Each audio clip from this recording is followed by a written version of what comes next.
വേദിയിലും സദസ്സിലും എല്ലാവർക്കും നമസ്കാരം. രണ്ടാമത് ഇടപ്പള്ളി ഫിലിം ഫെസ്റ്റിവൽ ഈ സമാപന ചടങ്ങിൽ കമൽ സാറിനെ ആദരിക്കുന്ന ചടങ്ങിൽ എന്നോട് വരാൻ പറ്റിയതിലും ആ ചടങ്ങിൽ പങ്കെടുക്കാൻ പറ്റിയ വളരെ സന്തോഷം. Thank you. പിന്നെ കമൽ സാറിനെ കുറിച്ച് എന്താ പറയണമെന്ന് വെച്ചിട്ടുണ്ടെങ്കിൽ, കാരണം ഞാനിപ്പോൾ ഇവിടെ നിൽക്കാനും സിനിമാ മേഖലയിൽ വരാൻ ഏറ്റവും പ്രധാനപ്പെട്ട ഒരു പങ്ക് കമൽ സാറിനുണ്ട്. അധികം ആർക്കും അത് അറിയില്ല, കമൽ സാറും ഞാൻ തമ്മിലുള്ള ബന്ധം. കാരണം ഞാൻ ജനിച്ചത് തൊട്ടും ജനിക്കുന്ന മുമ്പ് തൊട്ടുള്ളൊരു ബന്ധമാണ്. കാരണം എൻ്റെ ഉമ്മയുടെ ജ്യേഷ്ഠനാണ് കമൽ സാറ്.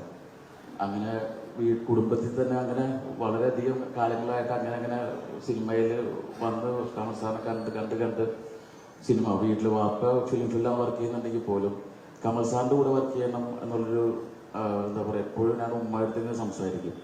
അപ്പോൾ അതിനുള്ള സമയമായിട്ടുള്ള പഠിപ്പ് കഴിയട്ടെ എന്നുകൊണ്ട് വാപ്പടുത്ത് ചോദിക്കുമ്പോഴും ആയിട്ടില്ല എന്ന് പറയും. അങ്ങനെ ഉമ്മടുത്ത് ഒരു പ്രാവശ്യം അങ്ങനെ കരഞ്ഞു വിളിച്ചിട്ട് കമൽ സാറിൻ്റെ ഒരു പുതിയൊരു പടം തുടങ്ങുന്നുണ്ട് നമ്മൾ എന്ന് പറഞ്ഞിട്ട്, അതിലെനിക്ക് വർക്ക് ചെയ്യാനുള്ള അവസരം ഉമ്മ സംസാരിക്കുമോ എന്ന് പറഞ്ഞ് അതിൽ സംസാരിക്കാമെന്ന് പറഞ്ഞു.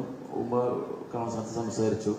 അപ്പോൾ കമൽ സാറ് പറഞ്ഞു, ആ നോക്കാം നമ്മൾ ഷൂട്ട് കൊടുക്കാൻ വേണ്ടി പോകുന്നത്, നമുക്ക് നോക്കാം, ഇപ്പം തന്നെ ആള് നിറച്ചുണ്ട്, പക്ഷെ നോക്കാമെന്ന് പറഞ്ഞു. പിന്നീടാണ് അറിഞ്ഞത് ഞങ്ങൾ വീട്ടിൽ നിന്ന് വേറൊരാളും കൂടി ആ സിനിമയിൽ അസിസ്റ്റന്റ് ഡയറക്ടറായിട്ട് കയറാൻ നോക്കിയിരുന്നത്.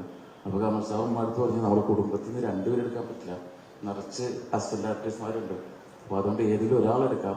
അങ്ങനെ കമൽ സാർ നോക്കിക്കഴിഞ്ഞപ്പോൾ ഒരു 4 മാസം മുമ്പ് ജനിച്ച എൻ്റെ ഫസ്റ്റ് കസിൻ, അപ്പോൾ അവനാണ് പ്രായത്തിൽ മൂത്തത്, അവനെ എടുക്കാമെന്ന് പറഞ്ഞ് നമ്മളിൽ എൻ്റെ ഒരു കസിൻ ഷംജു എന്ന് പറഞ്ഞ് ഷംജുവിനെ അങ്ങോട്ട് എടുക്കുകയും എനിക്കവിടെ ഭയങ്കര ഒരു സങ്കടവും കരച്ചിലും കാര്യങ്ങളൊക്കെ ആയിട്ട് കമൽ സാർ അത് കാണുകയും ചെയ്തു. കമൽ സാർ എന്നിട്ട് ഉമ്മടുത്ത് പറഞ്ഞു, ബാബുവിനടുത്തൊന്ന് വിളിക്കാൻ പറ. വാപ്പ അപ്പോൾ ഫാസ്റ്റ് സാറിൻ്റെ കൂടെ കയ്യന്തൂരത്ത് വർക്ക് ചെയ്തുകൊണ്ടിരിക്കേണ്ടതാണ്. അത് കഴിഞ്ഞിട്ട് ആണ് ക്രോണിക് ബാച്ചിലറിൽ ബാബനായിട്ട് വരുന്നത്. അപ്പോൾ കയ്യന്തൂരത്ത് ഷൂട്ട് എടുക്കുമ്പോൾ തന്നെ കമൽ സാറ് വാപ്പനെ വിളിച്ച് പറഞ്ഞ് അവൻ്റെ ഇവിടെ വന്നിരുന്നു, ഇങ്ങനെ ചേരാൻ താല്പര്യമുണ്ട്. കാരണം ഞാൻ നാടകവും കോലിക്കളിയും മോണോക്റ്റായിട്ട് ഇങ്ങനെ നടക്കണം, പഠിത്തമൊന്നും അധികം ഇല്ല. അപ്പോൾ വാപ്പയെ പറഞ്ഞില്ല, ഇവിടെ ഷൂട്ട് തുടങ്ങി. അപ്പോൾ കമൽ സാർ എന്നാലും കുഴപ്പമില്ല, ഒന്ന് ബാബുവിൻ്റെ കൂടെ ആണെങ്കിലും അവൻ നിർത്തി, അവൻ നല്ല സംഘത്തിലാണ് പോയിരിക്കുന്നത്. അങ്ങനെ ആ വാക്ക് കേട്ടിട്ടാണ് വാപ്പ എന്നെ കയ്യത്തൂർന്നൊരു സിനിമയിലോട്ട് എന്നെ കൊടൈക്കനാൽ ഷൂട്ട് വന്ന നേരത്ത് കൂടെ കൊണ്ടുപോയി. അതിലൂടെയാണ് ഞാൻ സിനിമയിലോട്ട് വരാനുള്ള ഏറ്റവും വലിയ കാരണം.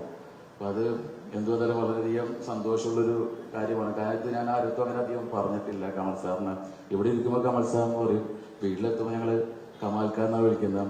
അപ്പോൾ എപ്പോഴും ഞാൻ വിളിക്കുമ്പോൾ കമൽ സാർ വിളിക്കും, നീ ഏതെങ്കിലും ഒരു പേര് വിളിക്കുന്നു പറയും, ഒന്നിലും കമൽ സാർ അല്ലെങ്കിൽ കമലാപ്പ. അത് എന്തോ മാറിപ്പോവും.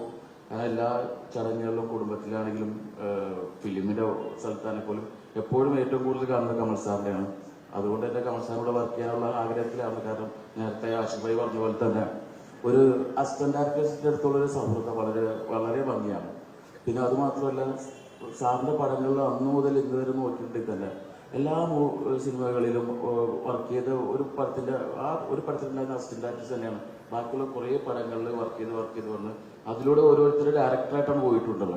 അപ്പോൾ എനിക്കെന്തോ മറ്റുള്ളവരൊക്കെ പറഞ്ഞു കേട്ടിട്ടുണ്ട്, കമൽ സാറിനോട് കൂടെ വർക്ക് ചെയ്തിട്ടുണ്ടെങ്കിൽ പെട്ടെന്ന് ഡയറക്റ്റ് ചെയ്യാൻ പറ്റും, അങ്ങനെയുള്ള കുറേ എളുപ്പവഴികളൊക്കെ ഉണ്ടെന്ന് പറഞ്ഞാൽ കമൽ സാർക്ക് പോയത്. അതിനുശേഷമാണ് നമ്മൾ പച്ചക്കുതിര എന്ന് പറഞ്ഞൊരു മൂവി കമൽ സാർ ഡയറക്റ്റ് ചെയ്യുകയും ഞാനതിൽ സഹസംവിധായകനായിട്ട് നിന്നെങ്കിലും അതിൻ്റെ ടൈറ്റിൽ കാർഡിൽ വന്ന ഓഫീസ് നിർവഹണമാണ്. ബാപ്പ പ്രൊഡ്യൂസറായതുകൊണ്ട് കണക്കും കാര്യങ്ങളൊക്കെ എടുത്ത് നോക്കിയിരുന്നത്. അപ്പോൾ അതുകൊണ്ട് ഇനിയും സാറിൻ്റെ അടുത്ത പടങ്ങളിലും എല്ലാ പടങ്ങൾക്കും ആശംസകൾ നേരുന്നു. കൂടെ വർക്ക് ചെയ്യാനും അഭിനയിക്കാനാണെങ്കിലും എന്തായാലും വിളിക്കണം. എല്ലാവിധ ആശംസകളും നേരുന്നു സാർ. Thank you.